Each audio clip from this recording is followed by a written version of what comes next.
Kado ya. Ay, kibuannya. Kado. Kado ya, ako isubue. Apa na isa? Uy, kado. Isa, apa ni? Oh, jana. Kamay isa dito. Kamay isa.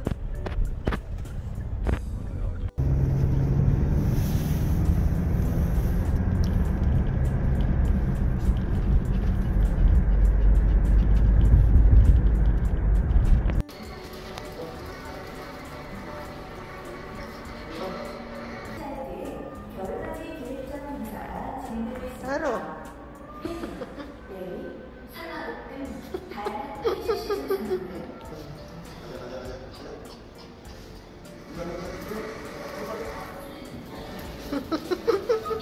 Karo elevator.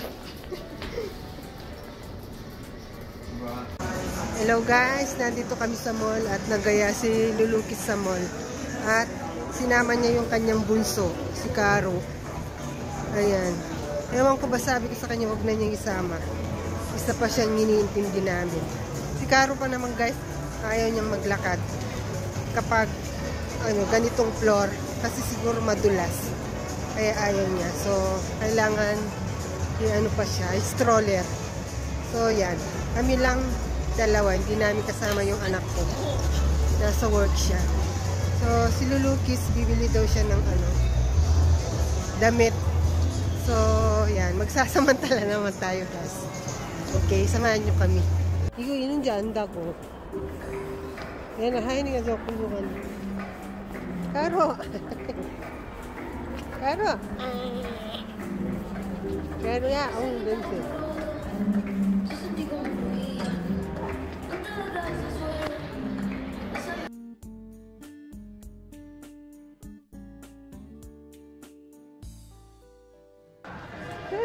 Aduh.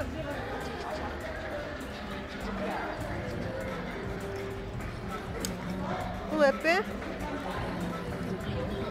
So guys, ayan, nandito kami sa Giordano at nakapili na si Lulukis ng damit niya. So nagbabayad na siya doon sa counter at nandito na kami sa labas ni Karo, hinintay namin siya. Ayan. Ayan na siya guys. Ba, anyong ready na. Yan na apa, yan na ka.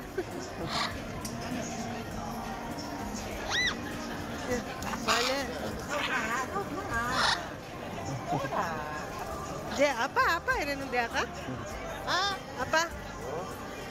Apa ya? Oh, apa ko nun de? De, anya kasi.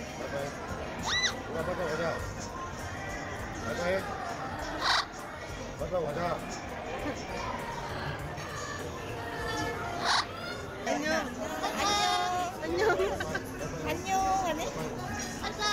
네, 빠이빠이 이래.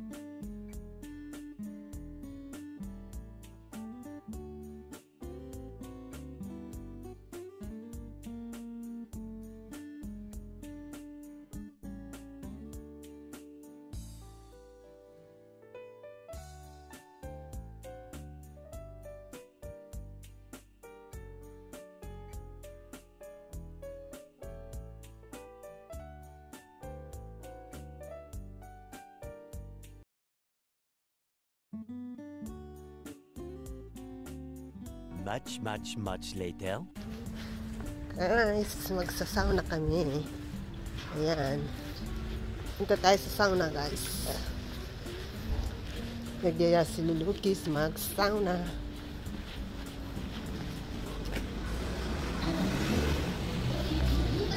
Ang tagal na namin hindi nagsasauna, guys. So ngayon, nakabakasyon si Lulukis kaya ayan, sauna.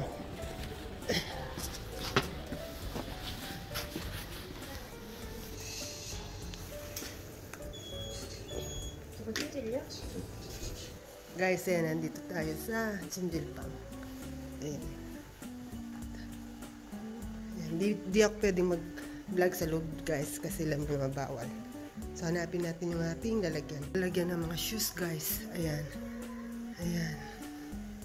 Ayan yung mga lalagyan ng mga shoes. Pagpasok mo, yan ang bubungad sa'yo. So tara guys, pasok na tayo sa loob pero hindi ako pwedeng mag-vlog. Kaya na tayo dito sa Jimjilpang at dito kami magkikita ng mister ko sa loob. Ayan. Hindi ko alam kung pwedeng mag-vlog dyan. Mamaya na lang, okay? A few moments later. So guys, ayan, nandito na tayo sa loob. At nauna pa akong umakyat sa mister ko. Hinintay ko siya guys. Ayan. Ang tagal na din namin hindi nagpupunta dito sa guys, sa sauna. Ayan. Magpapapawis tayo guys kasi tag dito parang masama yung pakiramdam ko. Kaya yun, nagkayayan kaming mag-asawa kasi walang pasok yung mister ko. So yun, nakabakasyon siya dahil nakabakasyon siya guys ng 1 week. So nainip kami guys. Ayan, iyaya niya akong mag-Jimjilpang. So, walang ganong tao ngayon guys kasi Thursday. So, yan. Dito muna tayo mag-banding.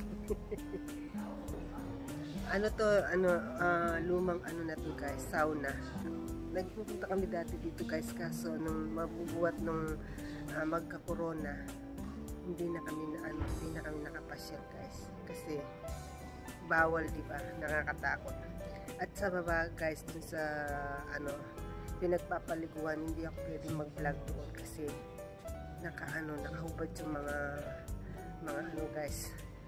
Nakaubad yung mga tao doon guys. Kaya hindi ka pwedeng mag-vlog. Bawal vlog doon. So yan. So ang tagal ng mister ko. Naligo pa siguro yung bago siya umakyat. Ako guys, nagbihis na ako ng uniform. Ayan siya. Ito yung mga binibigay nilang damit. Mamaya niyan, pag magpapapawis tayo dun sa loob.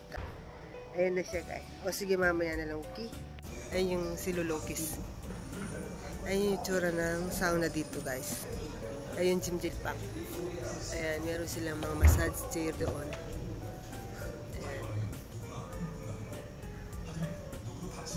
Walang ganong tao. Tingnan nyo naman guys, mga natutulog. Masarap dito guys, mag-relax. Lalo na kapag winter. Pumasok na si Lulugis sa loob. Ayan siya. Sa likod ko. Ayan. Masarap mag-relax dito guys, lalo na kapag winter. Kapag malamig yung panahon kasi dito mainit siya. Ayan. Kaya masarap magpunta dito kapag maghihilod tayo mamaya. Siguradong marami lalabas na mga sumpa.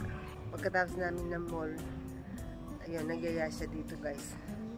So ayun, wala naman daw kaming ginagawa. So guys, ayan, nandito tayo sa Steam. Ayan, hindi ako makapagsalita dyan guys kasi may mga katabi ako, mga achiman na nakaiga din. So ayan, nagkukwentuhan sila. So alam niyo naman baka pag nagsalita ako na lang ang tinignan nila. Ayan, so ayan, iga-iga lang tayo guys, nagpapapawis para maalis yung toxic sa ating katawan guys.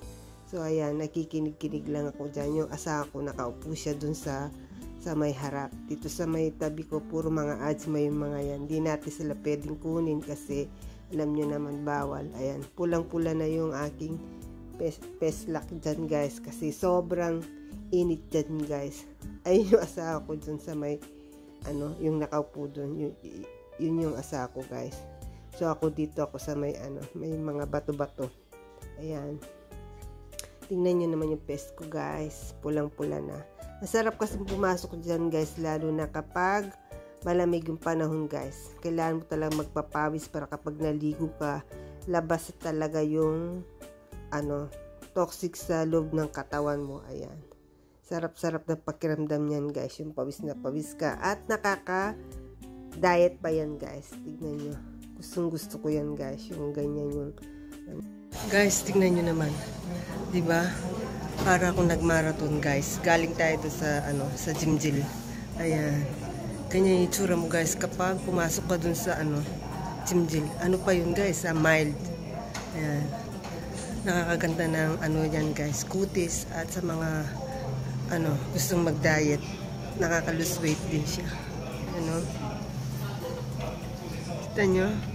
Pawis na pawis tayo. Para ko nag-marathon, di ba? Lulukis guys, pumasok siya dun sa pinakamainit. Sabi ko hindi ko kaya doon. Hindi ko na kaya guys. Ayan. Pero dun sa dito sa kabila, yakang-yaka guys. Hindi siya gaano mainit. Saka yung init niya masarap. Yung lalo na pag may sakit ka guys, may lagnat ka ganyan. Masarap pumasok sa ganyan guys. Kasi pagpapawisan ka talaga. Tignan nyo naman yung likod ko guys. Tumutulo talaga yung pawis. Ayan. Sarap ng pakiramdam guys. Tapos maliligo tayo mamaya. Ayan. Try ko nga doon sa mainit. Ayan guys dito. Ayan si Lulukis. Walang tao guys kasi mainit. Oh, hindi ko kaya dito guys. Tara na. May dito guys. Pagkain na yan. Kapag nahuhaw ka, nagutom ka, bibili tayo ng shike. Ayan, shike. Ayan siya.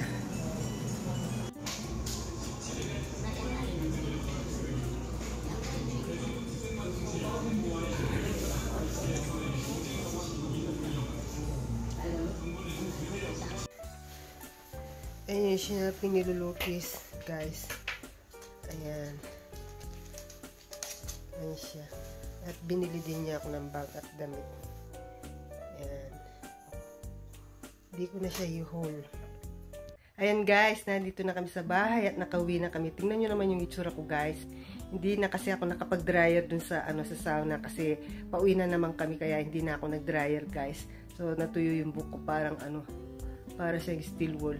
So yun guys, kanina guys natuwa ako kasi sa sauna na-meet namin yung matagal na namin mga kaibigan na mag-asawang Korean. Yung lalaki guys, kaibigan ng mister ko. So yun, matagal namin hindi nakita yun guys kasi noon lumipat kasi sila ng bahay. So dati naming mga nakakasama sa lakad namin na yun. Doon pa kami nagkita guys after ilang years. So yun, tawang-tawa kami kasi guys yung kwentuhan namin noon. Ganyan-ganyan, yung chika-chika namin, mga kalokohan namin noon guys. Nagkikita-kita pa kami yun. Unang panahon na kwento ba. So yun guys. Yan, ang sarap. Ang ganda sa pakiramdam nung ganun yun. Yung hindi natatapos yung ninyo. Yung kwentuhan ninyo. Pero kasi dahil mga busy din sila yan. Kaya hindi na kami gano'n nakikita. So yun, napahaba yung kwento namin kanina. Kaya hindi na ako nakapag-vlog ng mabuti. Hanggang sa pagliligo nga sa mismong sauna, yun, kwentuhan pa din kami ng babae. Siguro ganyan din yung mga asawa namin sa kabila. Kasi diba hiwalay yung lalaki at babae. Paliguan, iwalay yung babae at lalaki. Ganon din siguro yung mga asawa namin doon. Habang naghihilod kami. Sige, wala pa rin yung kwentuhan namin. Kwentuhan, hindi na namin namalayan yung oras guys. So, yun lang guys. Nakakatuwa lang. So, anyway guys, yan ko na dito yung vlog ko. Sana nag-enjoy kayo. See you on my next vlog. Don't forget to subscribe, like, and share. Annyeong!